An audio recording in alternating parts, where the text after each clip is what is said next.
Well, here we are, season 1, episode 2, Running with the Devils. And we've got a special guest here for the next half an hour or so. We're going to be talking hoops, and we're going to be talking about the legendary life of Mollee Schwegler, who's with us here. Mollee Strand. I like to call her the GOAT. Certainly one of the all-time greatest women's basketball players in the history of Lower Columbia College. Schweggy, how are you doing today? I'm doing good. How about you?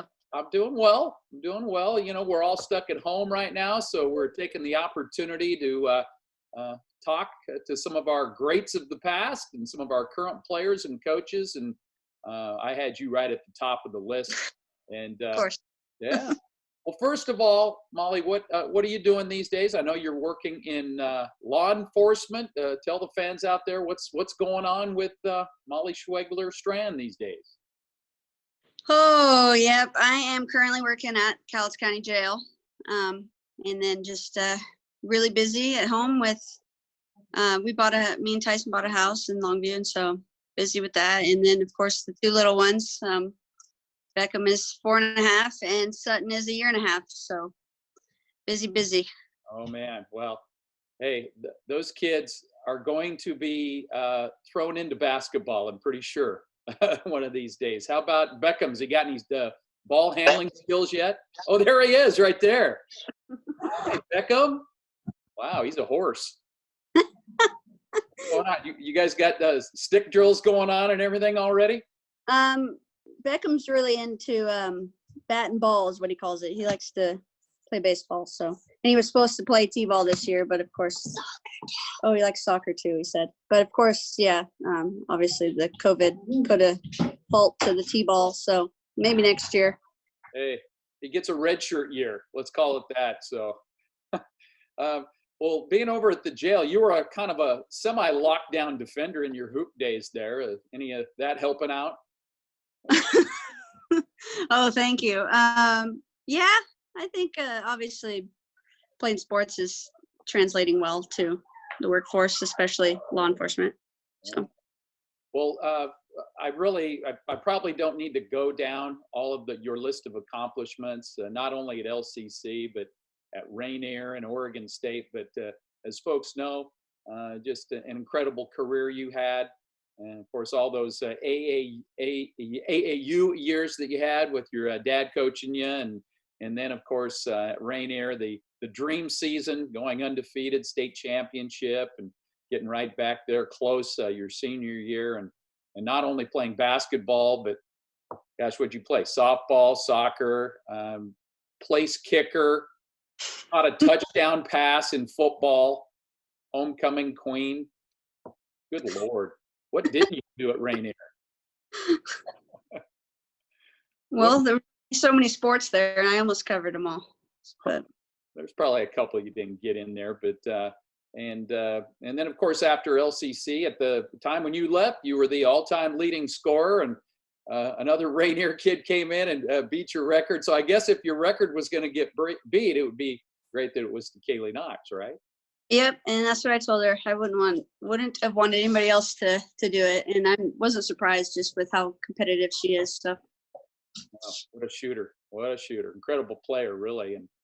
And then Mollee, after that, of course, 2 years at LCC, you went to Oregon State University and had 2 really fun years there. Really, right as the program was just taking off. And so. Let's kind of work back. Just talk a little bit about your 2 years at Oregon State and what it was like playing for Scott Rueck and you know, getting into the postseason and all that good stuff. Yeah, feels like it's already been so long ago, but just yesterday at the same time. I mean, I had a really, really, really good time at Oregon State. I had a lot of fun, and Scott Rueck, he's incredible. He's I mean, obviously he's doing a really good job with the program, and they're continuing to be one of the top teams in the nation. And just his outlook on everything was just super unique, and I just really enjoyed my 2 years there. I think he got the best out of everybody, and so it was two quick years, but 2 amazing years. So yeah, it was great. Some great players around you, and I know they're all dear friends of yours. Jamie Weissner, I mean, she was outstanding, and just so many. I'll never forget that game against the Huskies. Gosh, what were you, like 4 for 6 or something, shooting threes, 15 points or something? Was that an individual highlight for you? Yeah, that was my junior year, and that was like really kind of my breakout game where I really finally started playing the basketball I knew I could play, and it was a great place to really for that to happen too. 'Cause, everybody that was at the game, it being so close to home, so it was like a kind of a little breakout game for me, and kind of set the stage for my senior year. Well, you earn trust. Scott Ruick finds out that, good Lord, this little guard can help us and can get it done, and it was really neat to see. I have to ask you though, because every little girl has a dream of playing, I guess the ultimate WNBA, Pac-12, major college basketball. But when you're a guard from a tiny town of Rainier, those opportunities didn't come at that time. How important was it with your 2 years at Lower Columbia College to achieve your dream of the highest level of women's college basketball? Well, it would not have been possible if it wasn't for my 2 years at LCC, to be 100% honest. I might have maybe stumbled along and been able to walk on out of D1 out of high school, but I really don't think so. I think my 2 years at LCC were crucial in just being exposed to, a lot of better players and everything, and being able to elevate my game in order to make it to the top level. So. Well, what a 2 years it was. Of course, your first year, you averaged 15.5 points per game, 77 steals. I got your stats right in front of me here. 3.7 assists. And then your sophomore year, your last year, 18.3 points a game, 80 steals, 6.7 assists. That was really the big jump right there, where I think you learn that you can trust, the other players. And then I know you take just as much joy with a great dime pass than maybe even scoring. And of course, you guys were solid your first year. You went 14-2 in the West, and Centralia got you that year. And then the next year, you guys ran the table at 16-0, and got to the NWAC tournament. Just the difference between your freshman year and your sophomore year. What are the big changes that you see there? Because every freshman comes into the JC ranks going, "Hey, I'm pretty hot stuff," and and then you kind of, there's so many nuances that you have to learn. What are some of those, do you think? The speed of the game is always an adjustment right out of the gate. The bigger court, and just you're around a lot more, especially coming from a small high school. Going to JC, you're around a lot more girls that are athletic, and all of a sudden there's more than just one good player. There's a whole bunch of good players, and everybody can, for the most part, shoot and this and that. And so,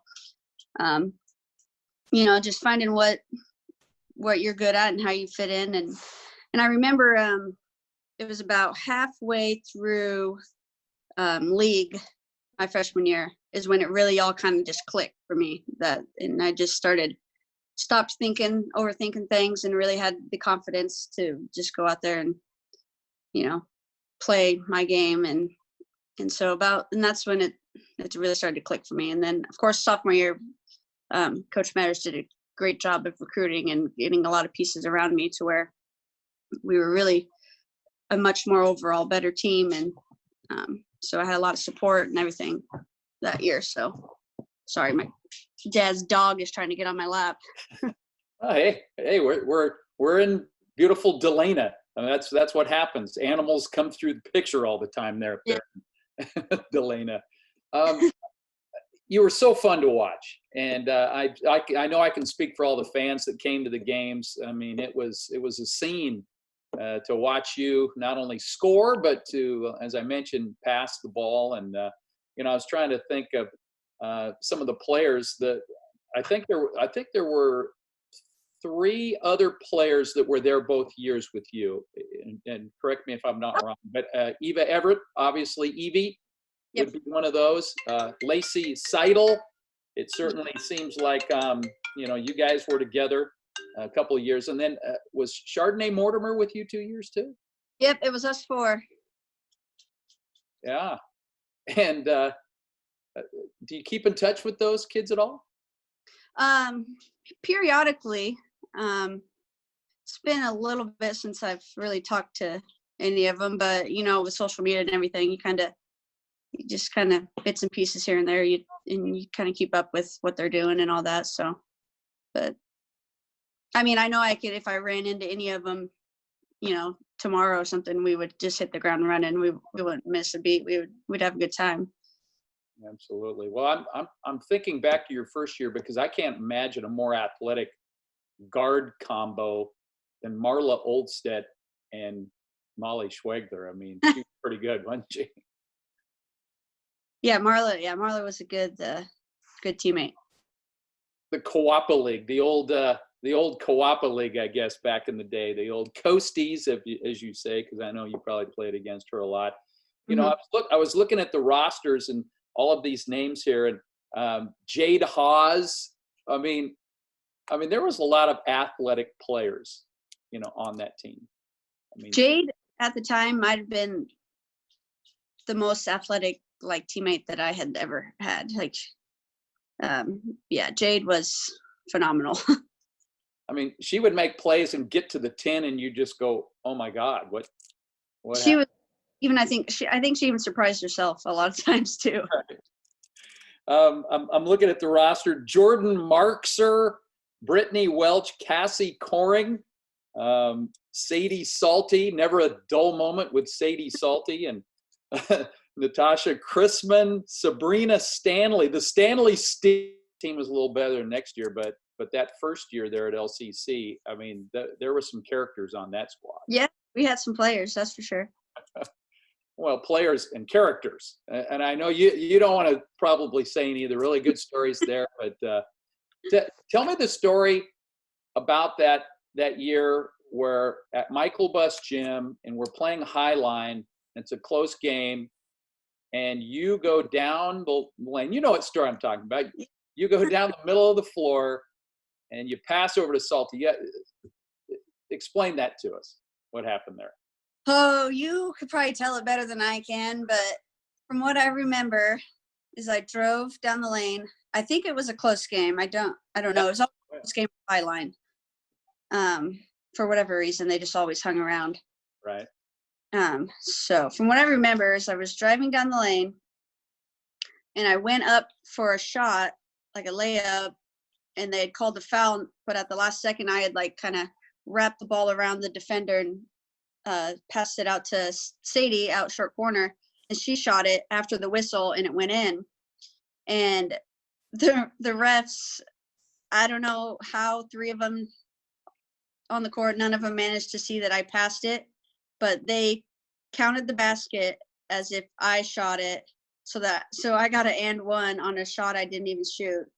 Yeah. So, and then I got the free throw, obviously, and the Highline coach, I don't know if she's still coaching there or not, but she was not very thrilled with that call. Yeah, the backstory in that is Amber Rowe Mosley is her name, and she's no longer there, but she was so beside herself that now she started going down the scores table asking everybody, going, "Are you kidding me?" Like Rick McCorkle, the reporter, was there. He goes, "Was that right? Did you see that?" He goes, "Nope, that was a terrible call." I'm doing the announcing, and she goes, "Kirk," and I go, "Brutal. I can't imagine how they did that."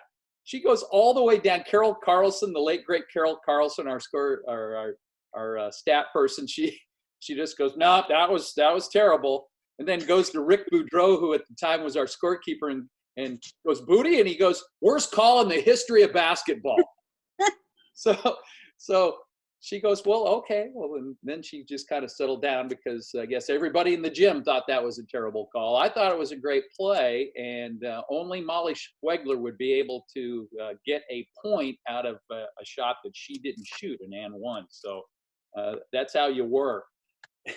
In 2011, like I mentioned, Evie and Chardonnay and Lacey were joined by Haley Hellum, Yale Pritchett, Tori Johnson, Tiffany Torno, Jordan Thorson, Caitlin Jackson, Nicole Cates, and Brooklyn Campbell.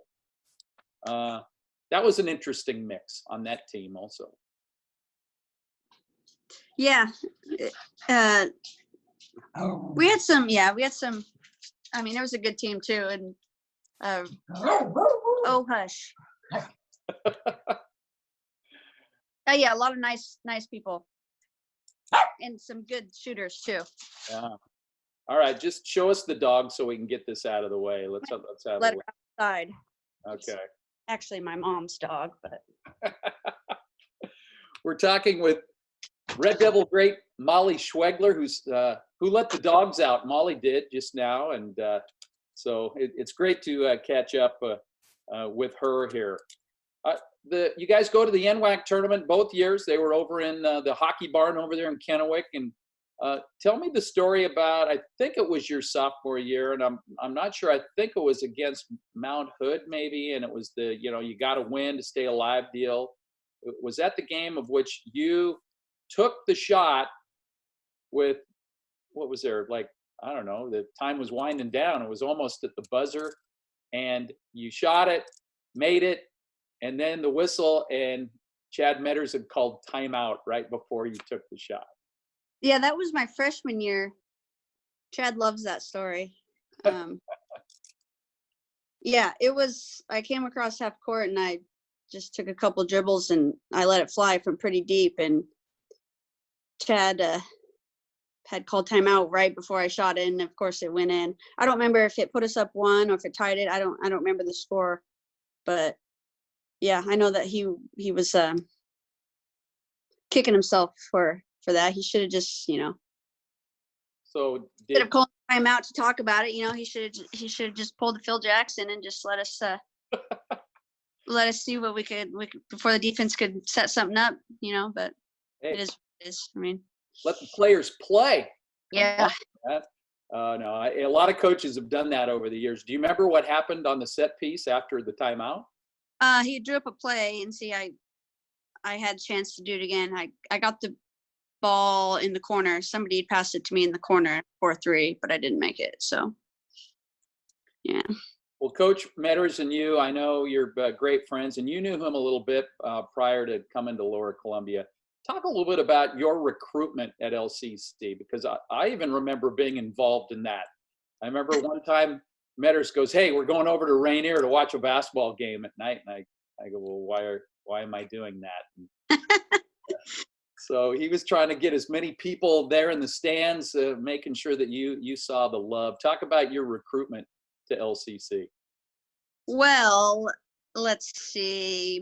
Going into my senior year, AAU, I played for the Columbia Cascades program, and there was 3 teams, and there was like the A team, and then like the other 2 teams were the second teams, so to speak. And I remember I didn't make the A team, but lo and behold, I find out later on it's because Chad was coaching one of the other teams, and he really, really, really wanted me on his team so that he could, start recruiting me then. And so I ended up being on his team, which was awesome. Like, I had a really good time that summer playing for him and in that AAU program. And so it kind of started there. But actually, if you want to go back even further, it was when he was coaching at state and high schools when I first met him. Him and my dad became buddies because Rainier always went down there and played summer league tournaments. And so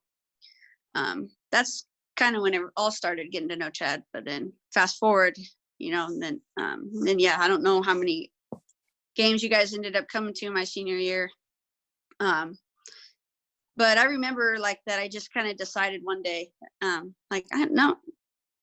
signing with LCC. It just kind of made sense. Everything about it made sense. And I knew it was going to be in my best interest to stay home for 2 years. And then that obviously allowed me to play softball for 2 more years too. So, and playing for Chad was, it was a lot of fun, and he made me a lot better. Like, he was awesome. Like, I couldn't have had a better junior college coach, that's for sure.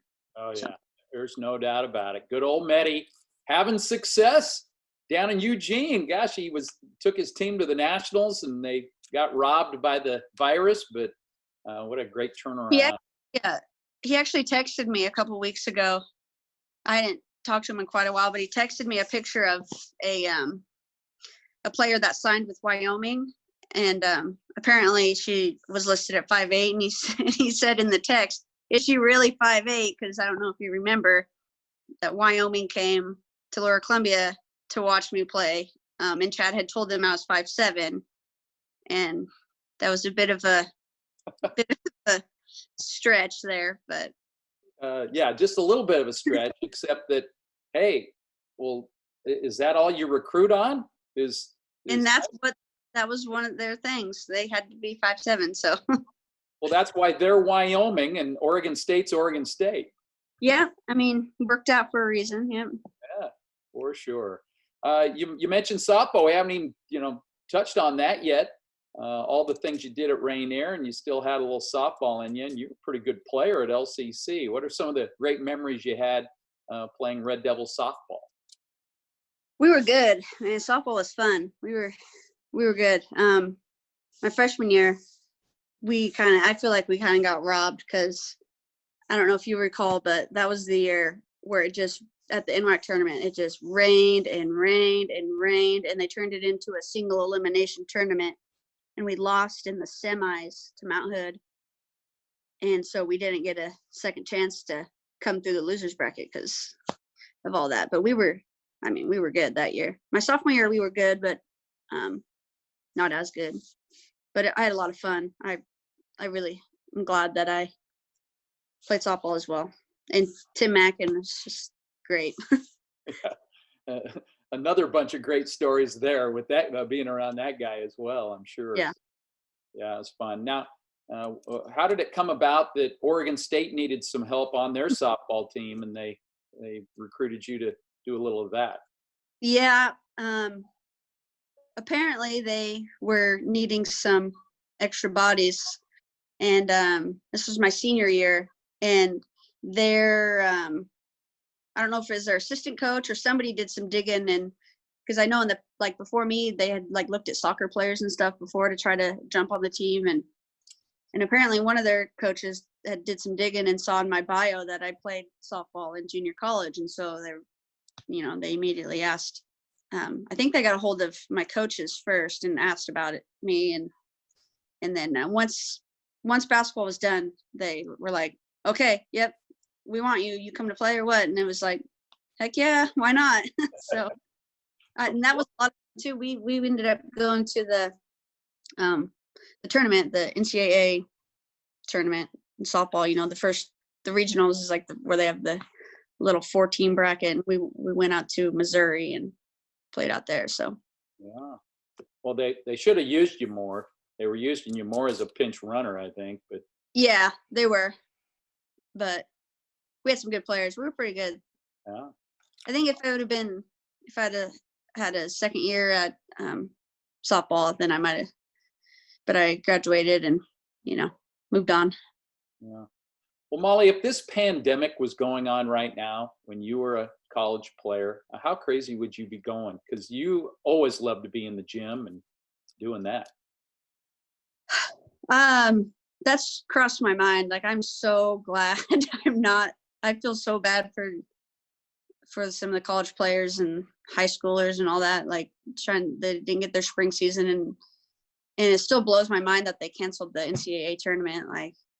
I just can't imagine. That really sucks. So, I mean, as far as it's impacted me was my son's T-ball got canceled. So a little smaller scale. Yeah, well, I'll tell you what, but important stuff. And I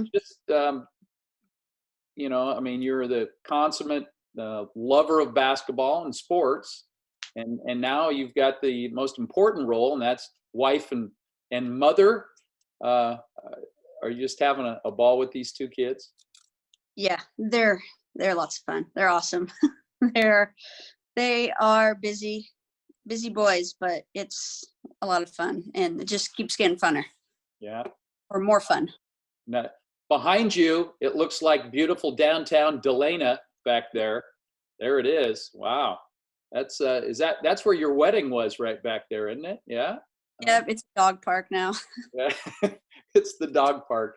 And Papa Schweg, I can't get him out of retirement to come back and help coach. So is he just right now? I know he still works at LC and he's working from home, but is he just now getting everything ready to help coach your kids down the line? Pretty much. He's full-time grandpa, or Bumpa is what they call him, which I know he's really enjoying.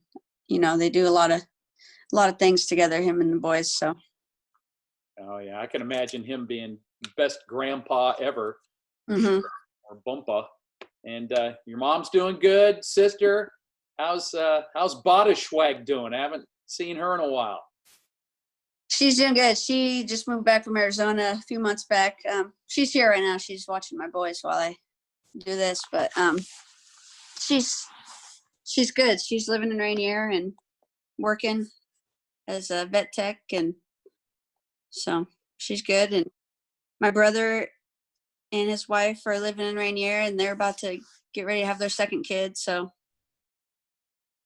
it's great. It sounds like it's all good in the Yep. Schwegler clan, and that's great. And before I let you go, Mollee, I just kind of, part of this is just outreach for Red Devil fans to check in with some of our former players, or maybe from some of our incoming recruits that can look at this and kind of get a feel about the Red Devil Nation and the Red Devil family.